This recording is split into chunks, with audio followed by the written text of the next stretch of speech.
For the purposes of YouTube, I am going to refer to what happened at the Trump rally as the Trump rally attempt.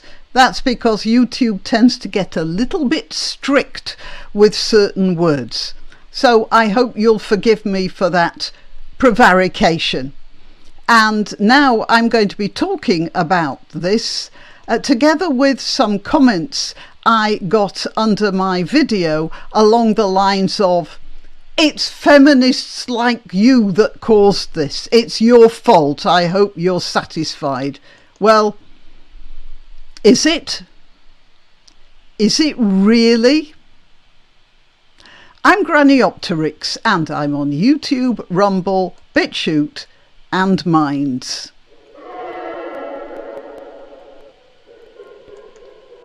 So, as for the Trump rally attempt, I did observe from the videos that there were several women there in the Secret Service, wearing the regulation, I don't know, black or navy blue, whatever it was, charcoal perhaps, suit with the sunglasses and the regulation ponytail.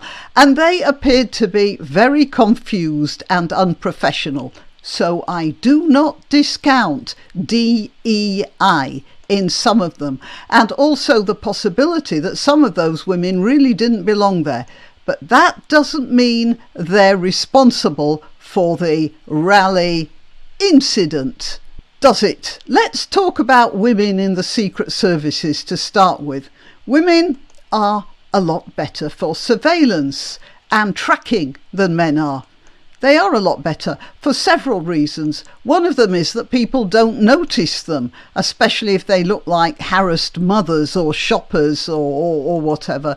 Also, women in general are more observant than men. And that is a proven fact. I'm talking about generalities here. Of course, there are different sorts with different qualities. I'm just talking about the bell curve type of thing. And these characteristics along the bell curve type of thing can be used to good advantage in a rational society. For instance, the Israelis aren't much into DEI so far as I know. But also, as I understand it, when they went into Gaza a few weeks ago, actually, to retrieve a few hostages, one of the Special Forces crew was a woman. And I assume that this was done because a group of men in a truck or whatever would have attracted more attention as possible intruders than a group of men with a woman. So, let's get back to the rally and the truly appalling performance of the Secret Service and the police and the FBI. Because remember, it was all of them, not just the Secret Service. It was the police as well, for instance. According to the National Review, the head of the Secret Service, Kimberly Cheetle, there she is. Now, she had an interesting little quote here.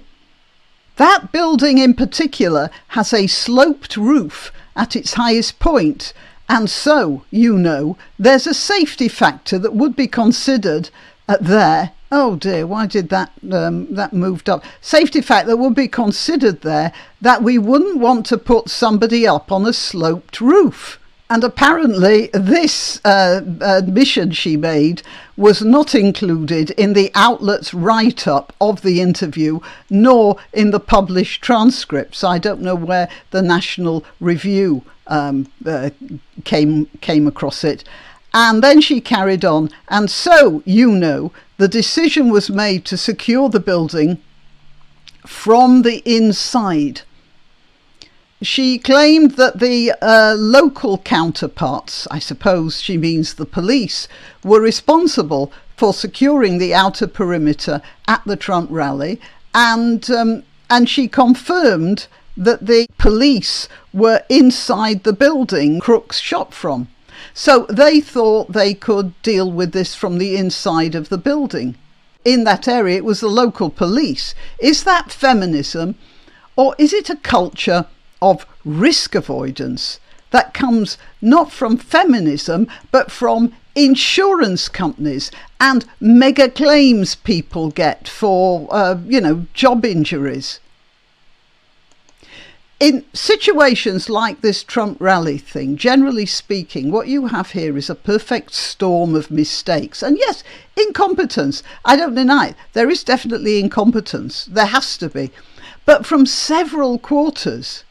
And pointing at the behaviour of the female Secret Service operatives is neither fair nor accurate. Wired, for instance, says that, they use a word I'm often suspicious of. And I've got to find it here. Oh, yeah, here we are.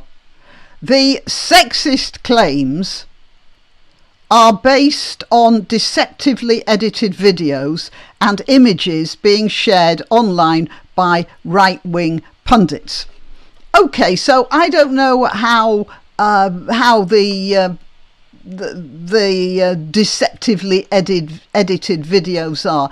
I can't tell you, but one particular one was mentioned. Now let's check that out. It says here, one photo showing one of the female Secret Service agents crouching behind Trump on stage was shared repeatedly as evidence to show why women should not be allowed to be Secret Service agents. Well, we don't know why she appeared to be crouching behind him, do we? It need not necessarily, it might have just been because she was knocked over in the scrum. I can't vouch for that one way or the other, but it does make the assumption, and that's for sure, that a woman is going to be more of a coward than a man in a situation like that. Now, that is a foul calumny.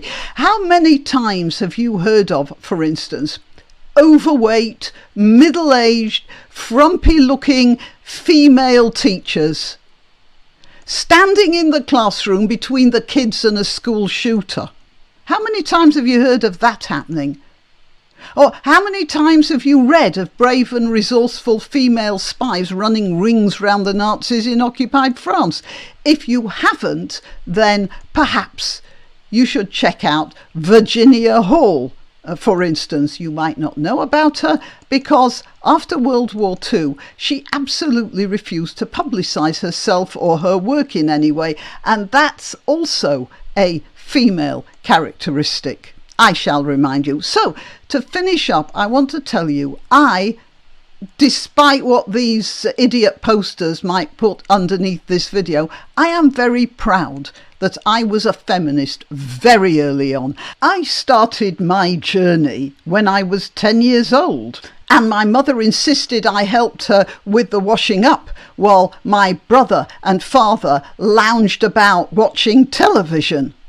I was a feminist when my parents took me out of school early and sent me to secretarial college because they reckoned it wasn't worth really educating a girl any further.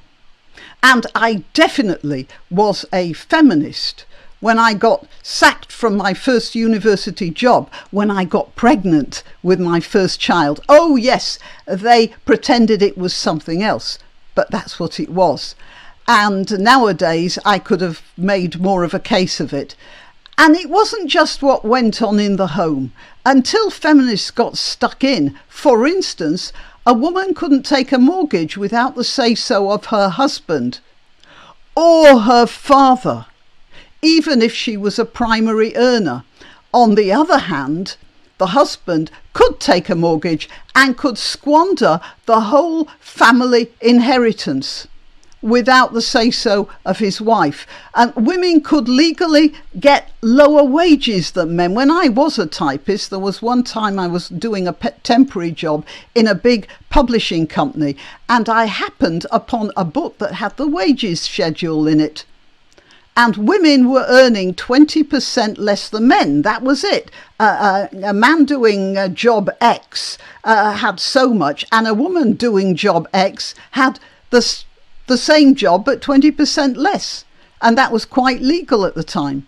So whatever some idiot excretes onto the thread under this video, I'll never be ashamed of being a feminist back in the day, and I'm not ashamed of being a feminist now. But let's leave the matter of the sanctity of women's spaces for another video, should we?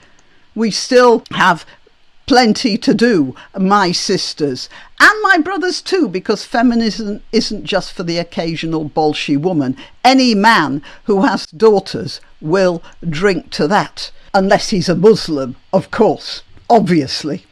And on that happy note, I'll say till next time. You can help my channel by clicking like, by subscribing, by clicking the notification bell, and by sharing if you're so inclined. Links to my other channels are in the description, also links to donation sites, but really the best way you can help me is simply by clicking like. Thank you.